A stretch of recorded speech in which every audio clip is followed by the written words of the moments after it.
Hello, my name's Adrian Goldberg, and welcome to Byline Radio, or if you're listening on catch-up, to the Byline Times podcast. This time, Ukraine warns Russia, no land for peace.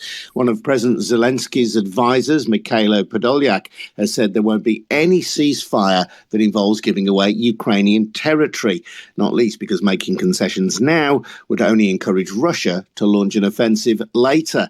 It seems that after virtually destroying Mariupol, Russia is now targeting the city of Severodonetsk, part of their advance into the south and east of Ukraine. The Ukrainians have been more successful further north, winning back the city of Kharkiv. The US has committed a further £32 billion in aid to Ukraine. Portugal, £211 million. So are we heading to a long drawn out and bloody war of attrition with neither side willing to yield? In a moment, we'll hear from Denys Ghanza. Denys is a Ukrainian youth delegate to the United Nations, and to Zarina Zabrisky, who's been reporting on the war for the Byline Times. But if you're listening live on your smartphone, I'd like to invite you to get involved as well.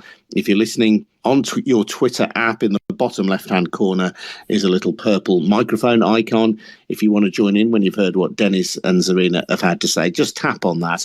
And if you've got a comment to make or a question to ask, we will try and get you involved as well. And before we start chatting, just to remind you that Byline Radio and the Byline Times podcast are supported by subscriptions to the Byline Times, which is our brilliant monthly newspaper. You get more information at bylinetimes.com. Let's catch up first with Denys Ghanza. It's been a long time since we've spoken to Denys. Welcome back, Denys. And you're in Kyiv, I believe, at the moment. Is that right? Yes, as of now, I'm in Kyiv, but during the last months and weeks, I was traveling all around Ukraine, Mykolaiv, Odessa, Kharkiv, Dnipro, Lviv, and, many, many more. So I really have some powerful insights to share with you, to tell you more about what the war looks like from the inside, especially from such a differences. If we compare Kharkiv to Lviv, these are two separate wars. But let's stick to the questions you have, Adrian, and the dear subscribers.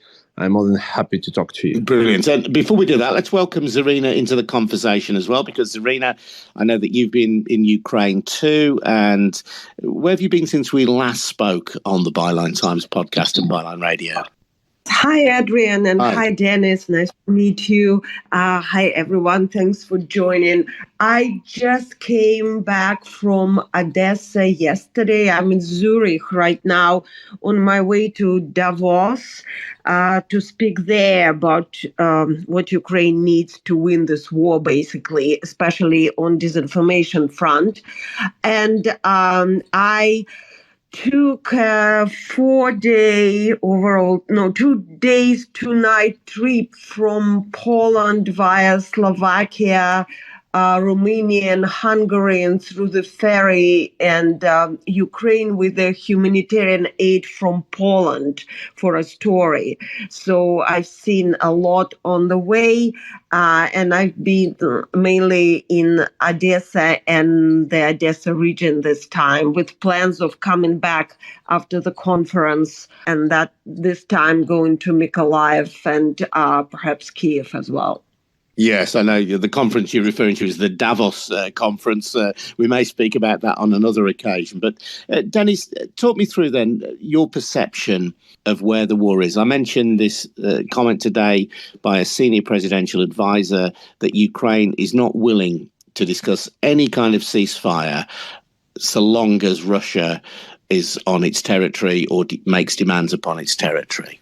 I totally agree with him because, for us, it's really, we want this to be our last war. And by saying last war, I mean that if we go into another peace treaty with Russia, of course, Russia will break it. No matter it will be Putin ruling Russia or there will be a new so-called liberal ruler, because the more you see, the more you speak to people who are, fighting on the front lines, who were kept captive for like weeks by Russian army, who are, doing different types of job. We do see that, unfortunately, and this is what the West does not see mostly, that this is not only Putin's war. This is the war done by ordinary Russians who do support the war, who are willing Ukraine to surrender and become the part of Russia.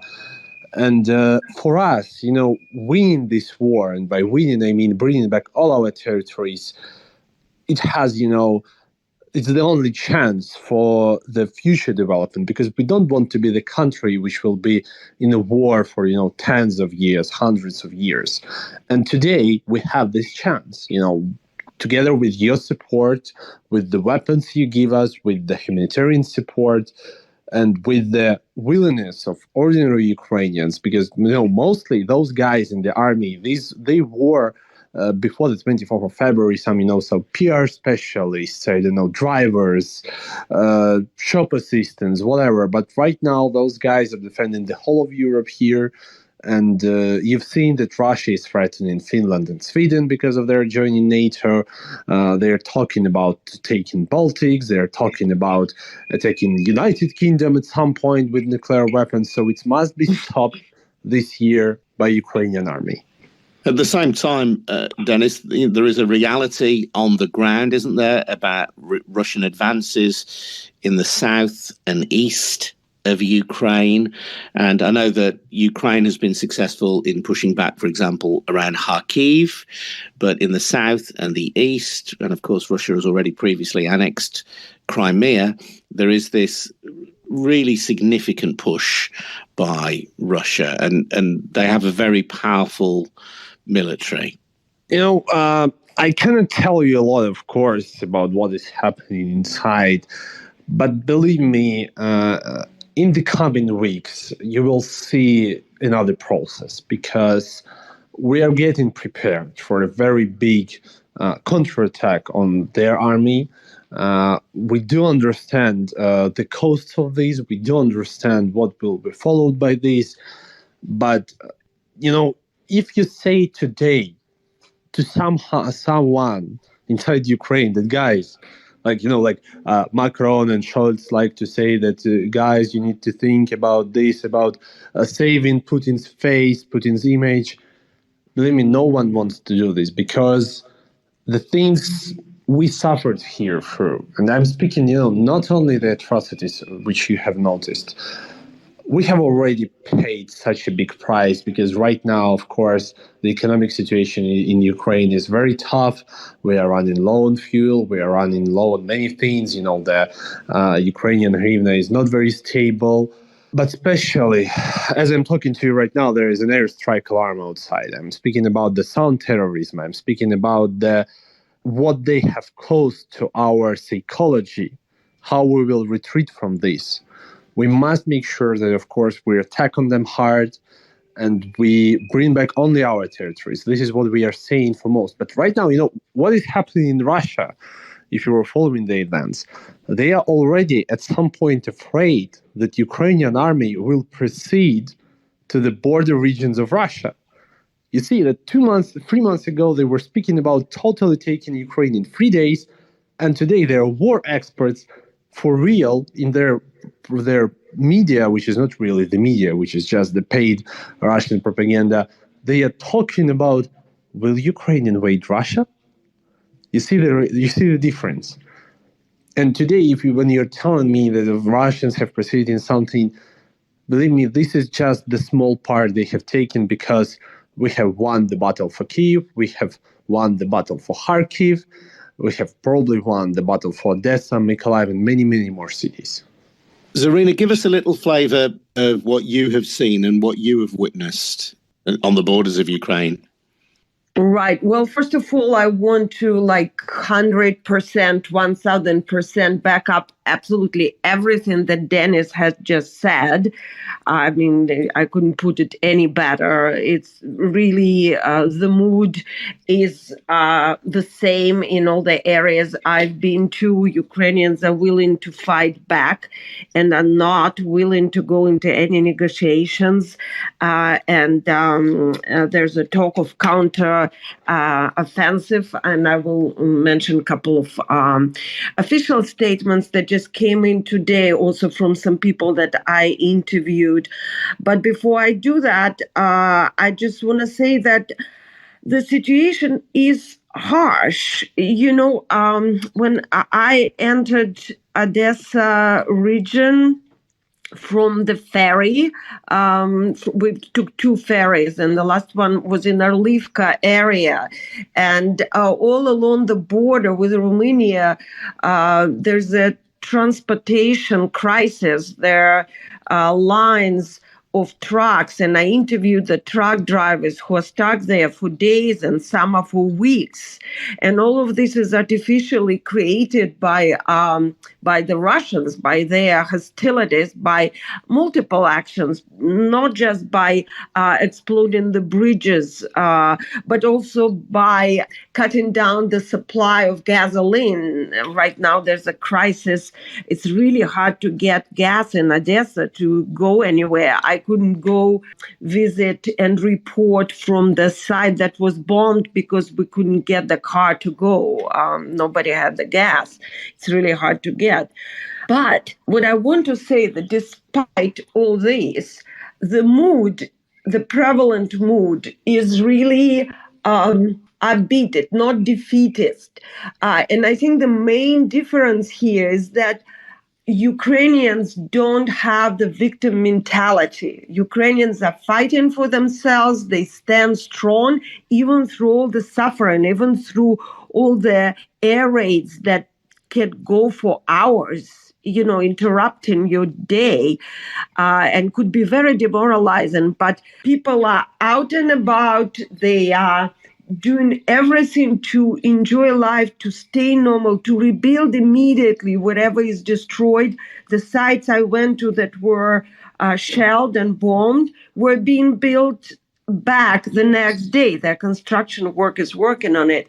And Russia, on the other hand, has the victim mentality. They blame everyone and their mother for any possible trouble that they have. And now they're afraid of Ukraine attacking them and afraid of the NATO attacking them. And I just spoke to a psychologist yesterday, and basically psychologists confirm that people with victim mentality have very low chances of winning. So overall, I think the prospect, despite all the hardship, is bright for Ukraine. You mentioned a couple of statements, Zarina, that you would reflect on from Ukraine about the possibility of counterattack against the Russians.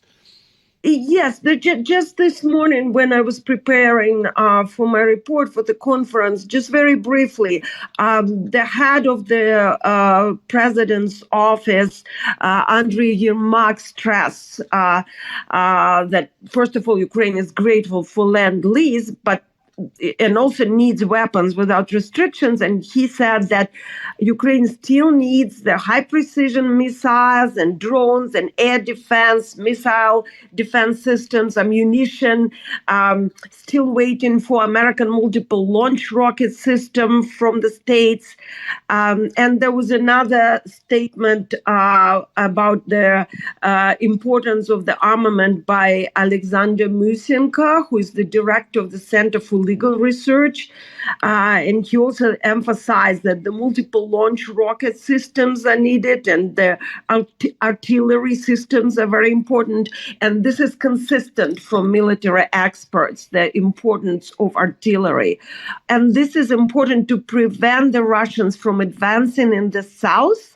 And also, I've heard from the military expert from the Information Resistance Group, Alexander Kovalenko, and I have interviewed him and working right now on the article. It was fascinating, actually. And so he said today that maybe there won't be a large-scale counteroffensive because it doesn't correspond to the strategy and tactics that are used by the armed forces of Ukraine.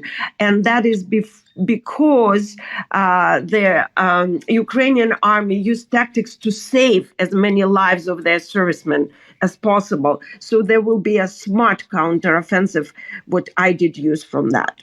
Denys, there was a very fascinating interview with a senior retired colonel in the Russian army a few days ago on a TV program called 60 Minutes, a primetime Russian program. Colonel Mikhail Kodar. I'm sure I've got his name incorrectly there, but he's a senior retired Russian colonel, in which he said that the war would not be quick, would not be easy. And he paid tribute to the professionalism of the Ukrainian army. Now, at first, when that was reported, the suggestion was that he might in some way have gone rogue, that he was saying things that Putin might not like to hear. But quite a few commentators have now reflected on this and said there is no way that he would have appeared on that programme or been allowed to appear on that programme without the sanction of the Kremlin. And really, this is part of a softening up process by Putin, who is warning his people now that this will be a long, tough battle, not the easy victory that they were initially forecast. The one thing about the Russian media, of course, you get right, that nothing there is said, by mistake. Even the Maria Ovsyannikova case, it was not done by mistake. It was a well-prepared special information operation. And, this is what everyone should understand whenever you quote, you watch the Russian media, because this is the machine which is built on billions of dollars, which are invested into informational propaganda. And of course, it's firstly controlled by FSB, where Putin worked for many years, the daughter of the KGB.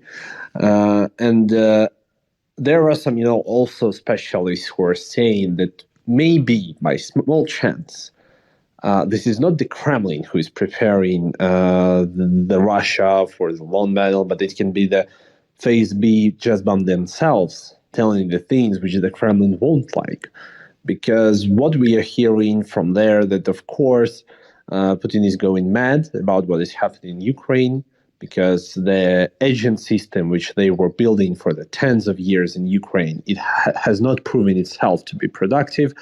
They have not proven themselves really to be any more effective in fighting back not only the Ukrainian army, because only the Ukrainian people, because they expected us to greet them, to cheer them up, and to help them to take our territories. But this has not happened. And of course, right now, they're looking for the way to escape this war. Just recently, like a week ago, they have even addressed the World Health Organization, so that the World Health Organization influenced Ukraine to stop the war. This is the diplomatic nonsense. The country which started the war is talking to the World Health Organization to stop the war. So what they're doing is just, they are looking for some kind of solution on this. They are trying to show that, okay, we have understood the things, okay, let's talk. And it's mostly a Russian delegation which are telling right now that we need to get back to the peace talks. Ukrainians don't want this. We have faced them a lot. We have been suffering. At some point, the war between Ukraine and Russia is lasting not just for 3 months or 8 years. It's lasting for hundreds of years. And the way they are trying to take Ukraine, to destroy our culture, this is, of course, for us, it's some kind of a genocide. And whenever you see or hear something from Russian media, from Russian people, the biggest mistake they make, they don't accept us as a nation. And they don't understand that Ukrainians are a separate nation who don't want to be the part of the big Russian empire. And of course, they are right now, I think personally, they are trying to find the way for their state to survive, because the processes have started, and I hope that one day we will celebrate not the Independence Day of Russia, we will celebrate the Independence Day of many, many more states created on the basis of the Russian Federation. Denys, you've mentioned your many travels across Ukraine over recent weeks, and Zarina has given us some insight into the privation, the difficulties that ordinary Ukrainians are experiencing. What have you seen? Of course, you should understand that the life in the places the war has not happened, like Kharkiv or like Bucha, or Mykolaiv at some point. These are the different types of life. Because if you come to Lviv, probably, if not for airstrike alarms and sometimes the rockets hit Lviv, but it's the same life it has been for years to come, because this is the very great tourist destination. But speaking about the cities which are on the front line, which have just, like Kharkiv, which is my local town, my native town, my hometown. Of course, the life there is very hard, because imagine yourself getting back to your home after 3 months of war, and you don't have a flat, you don't have your business.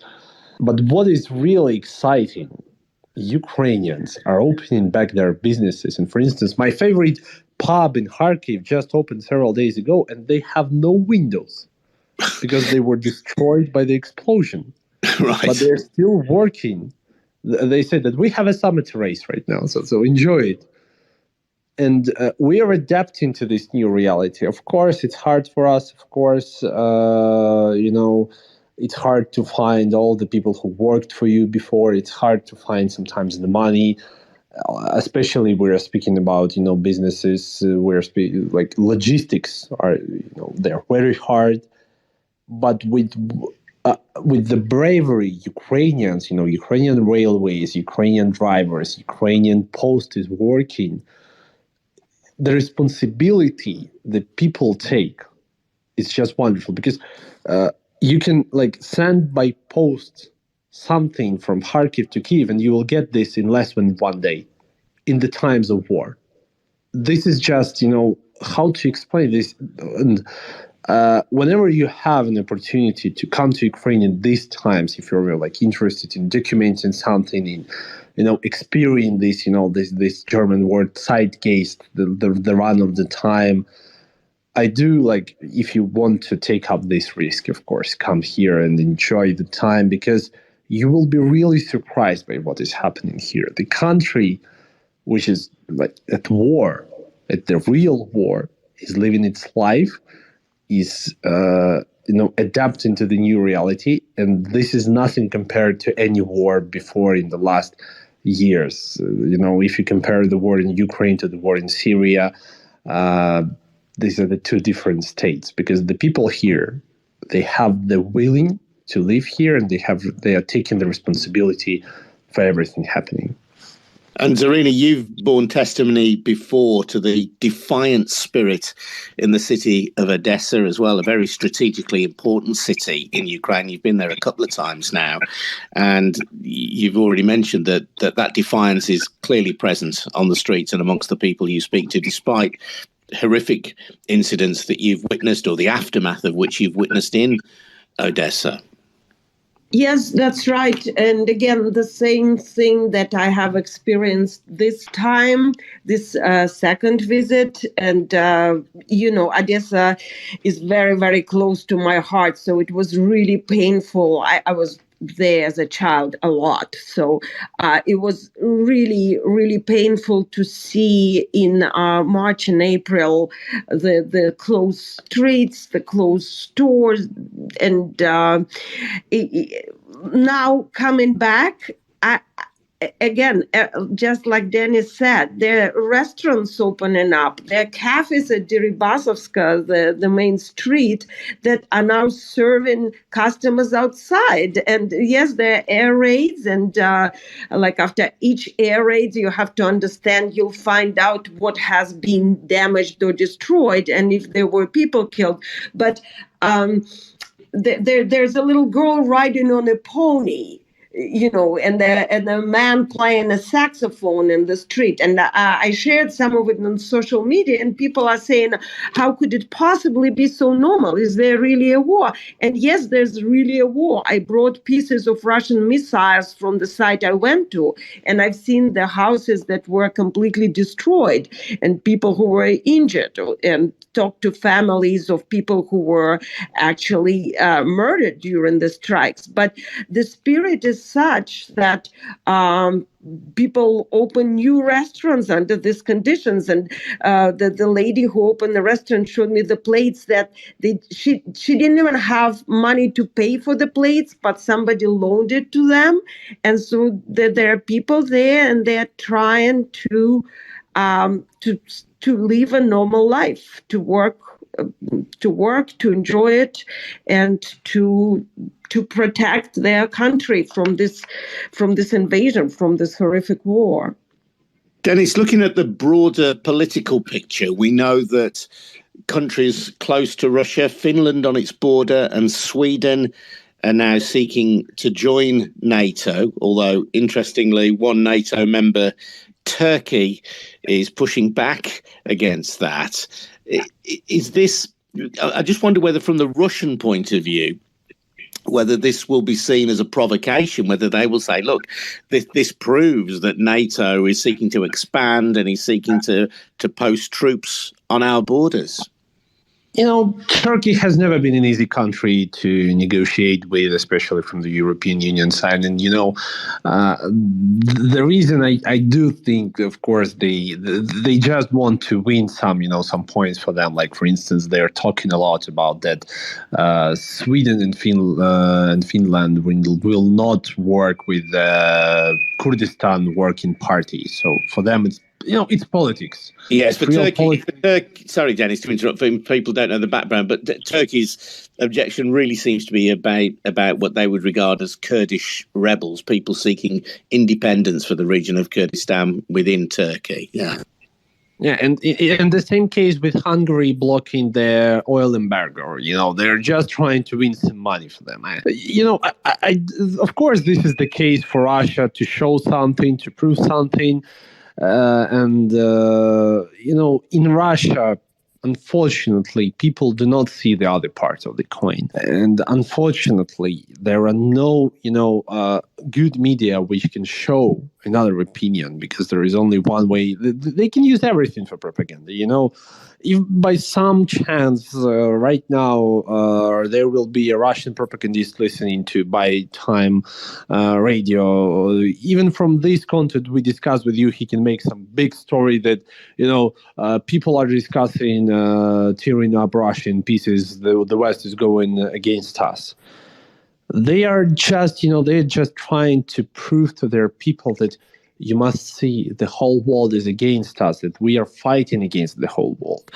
And right now, to prove why they have such big losses in this war, they're also using the argument that, okay, you see, this is not only Ukraine fighting, these are, the foreign instructors who have come to Ukraine, these are the foreign weapons which are really happening, not the Ukrainian army. Because they can't just accept the fact that their propaganda, which was telling for 30 years the whole world that we have the second most powerful army in the world, it was just a fake. It doesn't depend really on how many weapons you have. It depends on the masterpiece of your army troopers who can conduct real war operations, who have enough, not only bravery. It's not only about bravery. It's about the cold mind in such actions to count what must be done. Because, some stories come up when you hear the stories of the battles which are happening in such places like Chornobyevka or in Severodonetsk. You just can hear that Russians, they just try to send as much troops. So they just, they light the ground with the bodies of their dead troops, so that they just exhaust the Ukrainian army, because the only thing which our Ukrainian army is doing sometimes is just one battalion coming, they win, and another battalion coming, they win, and this going in tens and tens and tens. So this is the case for Russia. Everything they want to prove to their people, first of all, that you see the West is weak, everyone is against us, so we need to continue our fighting. Yeah. Surprising, Zarina, in the last few days, the New York Times, I think this was a couple of days ago, ran an editorial encouraging or pressuring Ukraine to give some territory to Russia in the cause of peace. Yes, you're just reading my mind. I actually shared that it was very maddening to see that, but not surprising. Because it happens with the New York Times from time to time, tautology. But I actually wrote whether it's infiltration or being a useful idiot. We don't know. It could be, it could be both, because the Russian propaganda mechanism is working really hard on infiltrating the Western mass media, and they are doing it like in different ways. It could be just money, it could be publicity, it could be actually convincing someone of the Kremlin narratives, because they do target very left and very right. And so whoever authored this editorial obviously worked as a mouthpiece for the Kremlin. And I actually traced it. It was right away picked up by other random information sources and was amplified. And some Asian source that obviously is working into the Kremlin narrative stated that the New York Times, which has the official line of the White House, which is not true, another fake, is changing the narratives, and that the West does not want to support Ukraine anymore, which is another Kremlin narrative. And by doing this and by spreading this fake, they pursue their main goal, which is demoralization of the army and population of the adversary, and hijacking their international public opinion.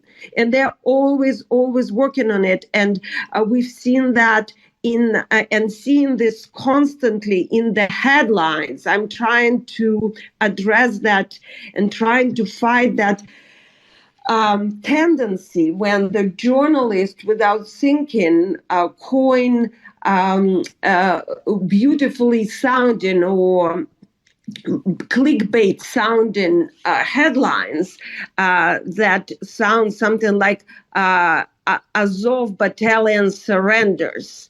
Right. And by doing this, and that's the headline, by doing this, they're sticking to the Kremlin official point of view, because according to to Kiev, it was evacuation. And you can argue which one it is, but the trustworthy source, like the Current Times TV, would calmly state both and confirm that in the war condition, we don't have the means to verify this information. And these are both sides' opinion. And you can argue again whether you want to represent Kremlin's opinion again, because everything they do there is propaganda. But taking this piece of propaganda and putting it in your headline is really, really, at this point, from my point of view, a collaboration with the autocracy and with the invaders. Denys, to finish with you, despite what the New York Times says, and I guess that may be construed as having some degree of influence in the political world in the United States, just to reaffirm, it is clear that the people of Ukraine are not willing to accept a ceasefire as long as that, if that involves conceding an inch of territory to Russia. No way. Really, we have a constitution which was voted for in 1996, and which is clearly stating which are the territories of Ukraine. And it includes Crimea and Donbass. And there is no way we will rewrite our constitution, give up our territories, give up our people, give up our defenders. We will not give up anything on this, because I've been telling this to everyone, like, oh, Denys, you should just stop the war, just accept something from Russia. Okay, the day we accept something which Russia wants, the day we sign, this is the same day we sign another, death penalty for thousands of Ukrainians, which will be killed in another war in several years. Because they will not stop on this. They will push, they will continue, they will try break Ukraine from the inside, they will send more rockets, they will not stop. This is the case. Imagine you have some territorial fight with some country, and it's not only about territories, it's about the culture they hate, it's about the nation they hate in Ukraine. So we must make sure that this war is the last war between Ukraine and Russia. And by saying this, I mean that we make sure that Russia is demilitarized, denuclearized, and we finally get Russia to the democratic world, and we bring peace to those lands which are here. Denys, really appreciate your time. Thank you. Really, really good to catch up with you again. And solidarity to you from the United Kingdom and from the Byline Times and Byline Radio. Thank you to you, Zarina, as well. And if you want to support more broadcasting like this, if you want to support Byline Radio and the Byline Times podcast, please think about taking out a subscription to our fabulous monthly paper, The Byline Times, where you can read people like Zarina Zabrisky. You get more details on how to subscribe to the Byline Times at our website, bylinetimes.com. As I say, Zarina will be there both at bylinetimes.com and in the Byline Times. Good luck to her. Thank you, Zarina. Stay in touch. Thank you, Denys, and thank you all for listening. Don't forget to follow at Byline Radio on Twitter. And if you stay tuned to that, we'll let you know when we've got our next up-and-coming spaces. Thanks, everyone. Have a good day. Cheers now. Bye-bye. Thank you.